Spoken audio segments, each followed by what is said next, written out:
Prétention de dire qu'on a la réponse à toutes les questions. Justement, l'idée, c'est d'agréger les réponses, d'évaluer en France et largement au-delà de la France, dans les pays du Sud, dans les pays du Nord, à l'Ouest, à l'Est, d'essayer de rassembler ce qui pourra ressembler, voilà, à ce nouveau contrat planétaire.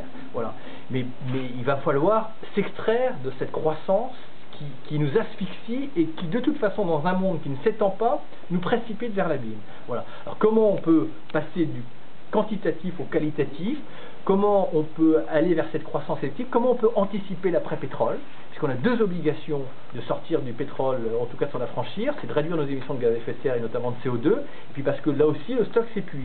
Voilà. Donc c'est pas un petit chantier parmi d'autres, c'est pas une petite affaire, c'est un chantier majeur, et certains pensent encore, mais voilà, c'est le message de ce soir, que avec quelques corrections, avec quelques initiatives, avec un peu de créativité technologique, on va le faire. Non, il va aussi falloir participer ou accepter à des renoncements. Voilà. Mais des renoncements consentis, c'est-à-dire décidés par l'État, mais dans un processus démocratique, que les gens comprennent qu'on va se limiter.